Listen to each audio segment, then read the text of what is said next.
Baik, di sini saya akan mepresentasikan mata kuliah pengantar kewirausahaan yaitu pada LKM 6. Sebelumnya, perkenalkan nama saya Hairunisa, NIM 18130310313. Kita langsung saja pada soal yang pertama. Jelaskan perspektif agama tergantung agama yang Anda yakini, Islam, Kristen, Hindu, Buddha terhadap wirausaha. Nah, di sini saya akan menjelaskan perspektif agama Islam terhadap wirausaha. Nah, dalam perspektif Islam, wirausaha dijelaskan mengenai kerja keras, kemandirian, dan tidak cengeng. Nah, prinsip kerja keras menurut Wafiduddin adalah suatu langkah nyata yang dapat menghasilkan kesuksesan atau rezeki, tetapi harus melalui proses yang penuh dengan tantangan. Nah, bekerja bagi seorang muslim ini adalah suatu upaya yang sungguh-sungguh dengan mengerahkan seluruh aset, pikir, dan zikirnya untuk mengaktualisasikan atau menampakkan dirinya sebagai hamba Allah yang harus menundukkan dunia dan menempatkan dirinya sebagai bagian dari masyarakat yang terbaik. Kemudian di sini ada 5 hukum dalam mencari sebuah kekayaan. Yang pertama itu ada wajib, sunnah, haram, makruh, dan mubah. Kita langsung saja. Nah, pada wajib, di mana hukum mencari kekayaan adalah wajib ain apabila berlaku atas individu pada perkara-perkara yang harus dilakukan dalam menunaikan suatu kewajiban-kewajiban. Kemudian hukum sunnah, di mana apabila hukum mencari harta kekayaan juga dapat berubah menjadi mustahab atau sunnah bila orang berusaha untuk menambah harta bendanya padahal dia telah mencapai standar kecukupannya. Kemudian haram, hukum mencari harta kekayaan berubah menjadi haram apabila cara tercapainya adalah haram. Misalnya tujuan kekayaan itu untuk digunakan dalam melakukan maksiat. Kemudian makruh. Nah, hukum mencari harta kekayaan berubah menjadi makruh bila usaha mencari harta benda tersebut menyebabkan seseorang meninggalkan ibadah-ibadah sunnah seperti sholat nafilah. Kemudian mubah, di mana hukum mencari kekayaan ini berubah menjadi mubah apabila kekayaan yang dicari telah memenuhi kebutuhan pokok. Kemudian tujuannya itu adalah menikmati dan mempercantik diri. Kemudian ada karakteristik berwirausaha menurut pandangan Islam, yaitu yang pertama ada sifat takwa, tawakal, zikir, dan syukur. Kemudian jujur, kemudian niat suci dan ibadah. Kemudian ada toleransi dan berzakat dan berinfak. Kemudian yang pertama ini ada sifat tawakal, zikir, dan syukur, di mana sifat takwa dan tawakal ini akan tercermin dalam hubungan pribadi entrepreneur dengan sang haliknya melalui aktivitas zikir dan syukur. Seorang entrepreneur harus bersyukur atas apa yang diperolehnya, karena dengan lebih banyak bersyukur akan membuat hati menjadi aman dan tentram. Kemudian ada poin jujur, di mana jujur ini dalam segala hal kehidupan dituntut dalam setiap pribadi muslim, termasuk di dalam menjalankan usaha. Kemudian niat suci dan ibadah. Nah, pada poin ini, bagi entrepreneur muslim menjalankan usaha adalah suatu niatan yang suci dalam rangka ibadah kepada Allah.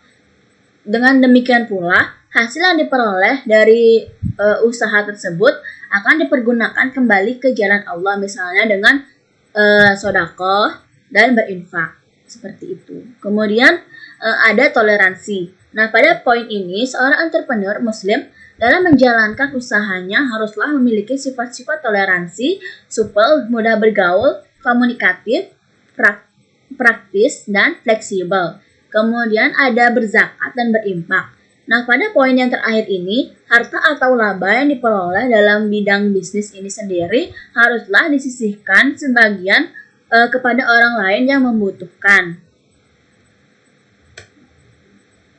Kemudian untuk soal yang kedua, beri contoh berdasarkan tips yang diberikan, di mana terdapat link. Yaitu yang pertama, pada poin ini tidak pernah letih dalam belajar. Nah, pada dasarnya untuk bisa mendapatkan kesuksesan dalam bidang apapun itu, seorang entrepreneur harus terus belajar dalam membangun kesuksesan sebuah usaha. Nah, dengan kemampuan yang terbaik dalam belajar ini, maka seorang entrepreneur itu akan bisa meraih sebuah hasil yang dibutuhkan atau bisa disebut dengan hasil yang gemilang.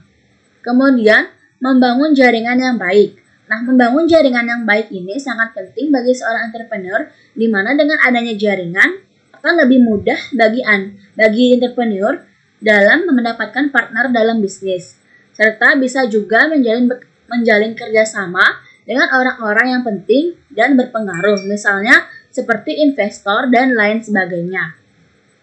Kemudian, memulai semua dari sesuatu yang sederhana, di mana pada poin ini dimulai dengan menerapkan sesuatu yang sederhana untuk mendapatkan hasil yang besar.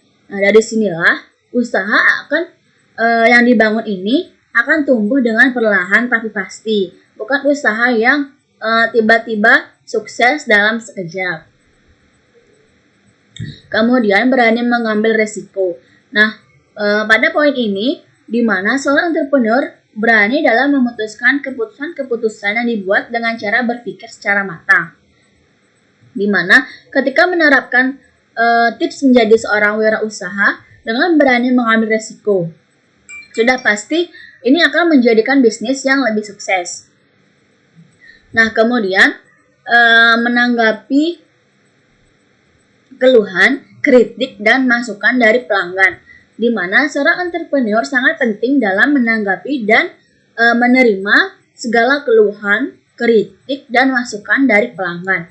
Hal ini bertujuan agar nantinya popularitas dari toko yang Anda miliki menjadi membaik seiring dengan berjalannya waktu. Kemudian, tak pernah berhenti belajar. Nah, pada poin ini, di mana seorang entrepreneur harus terus belajar dalam mempelajari usahanya itu sendiri. Hal ini bertujuan agar nantinya entrepreneur bisa melakukan improvement bagi perkembangan bisnis ke depannya. Nah, inilah yang akan mampu membuat seorang entrepreneur itu sendiri mencapai sesuatu yang lebih sempurna dan signifikan. Kemudian, memilih rekan kerja yang baik. Nah, pada poin ini, rekan kerja yang baik ini sangat penting bagi seorang entrepreneur karena mampu memberikan suatu kemajuan atau bantuan-bantuan dalam hal tenaga dalam bisnis yang akan kita jalankan. Kemudian, tekun dan bermental baja. Dalam menjalankan suatu bisnis tentunya tidak mudah. Pastinya, di dalam bisnis ini terdapat beberapa masalah, baik itu masalah dalam kantor maupun dari luar kantor itu sendiri. Nah, dengan menghadapi beberapa masalah diperlukan mental yang kuat dalam berbisnis, sehingga nantinya akan membantu seorang entrepreneur itu sendiri dalam menempatkan atau memposisikan dirinya dengan baik di dalamnya.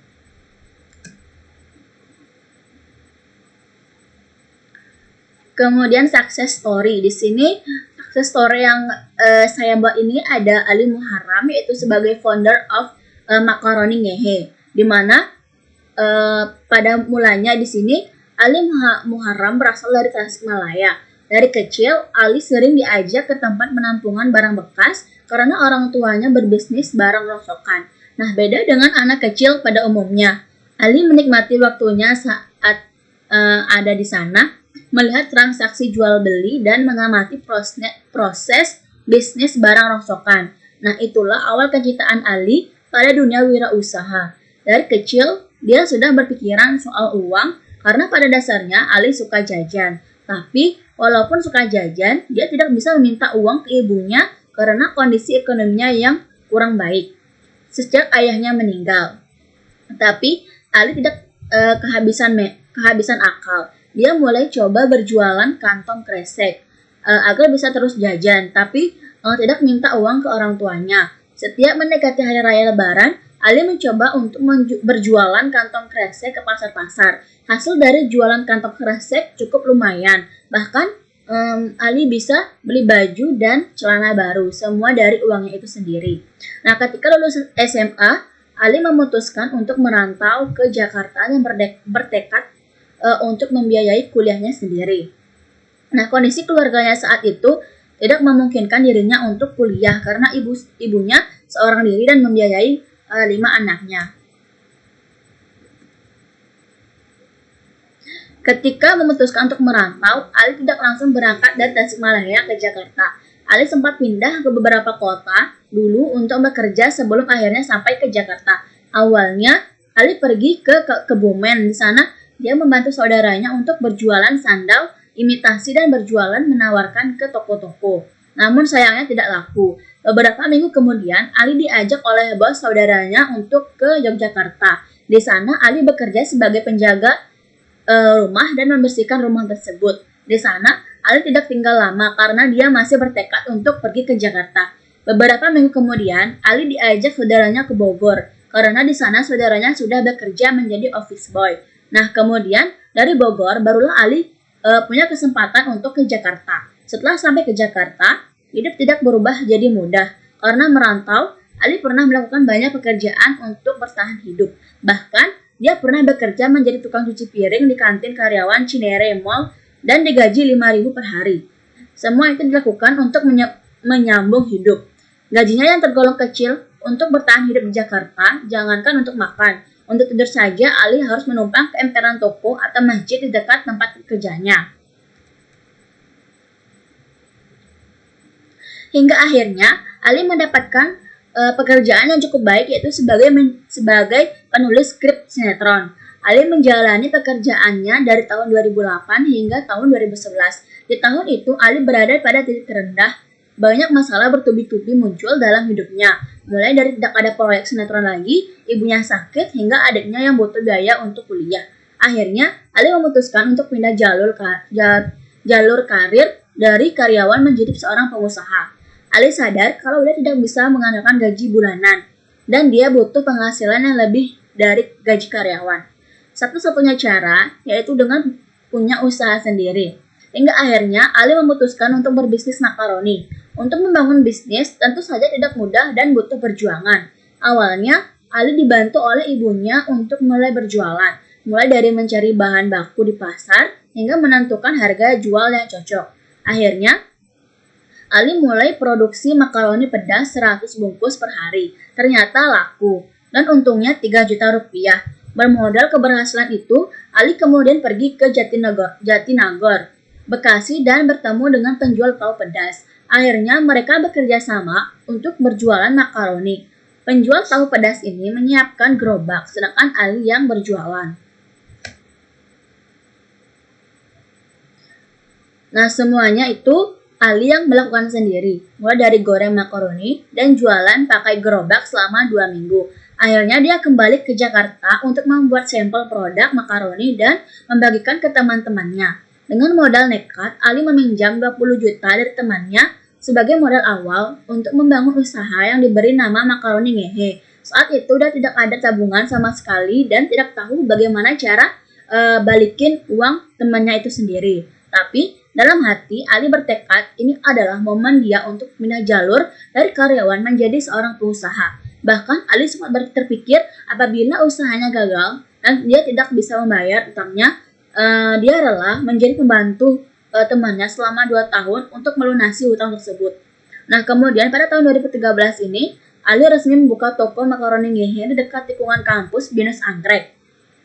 Saat awal membuka toko makaroni Ngehe ini, produknya tidak langsung laku. Awalnya tidak ada yang beli karena produknya masih baru dan namanya yang aneh bagi kebanyakan orang. Nah, kebanyakan orang hanya lewat di depan tokonya saja dan berfoto di depan tulisan makaroni Ngehe itu sendiri. Nah, rasa makaroni Ngehe yang pedas dan asin ternyata cocok dengan selera cemilan masyarakat Indonesia pada umumnya. Bukan cuma soal rasa, tapi pelayanan pelanggan juga sangat diperhatikan. Ali berusaha melayani pelanggan sepenuh hati dan menanamkan hal tersebut kepada para karyawannya. Gayanya yang ramah dan supel membuat pelanggan jadi betah dan datang untuk membeli makaroni Ngehe. Kemudian, pelan-pelan usahanya tumbuh hingga sekarang. Makaroni Ngehe sudah tersedia di 34 cabang dengan omset miliaran per bulan. Saat ini, produk yang dijual juga bukan cuma makaroni, tapi makaroni Ngehe juga menyediakan cemilan lain seperti otak-otak, bihun garing, dan mie krenyes. Nah, sekian presentasi dari saya. Apabila ada kesalahan kata, saya mohon maaf. Saya akhiri dengan kata terima kasih.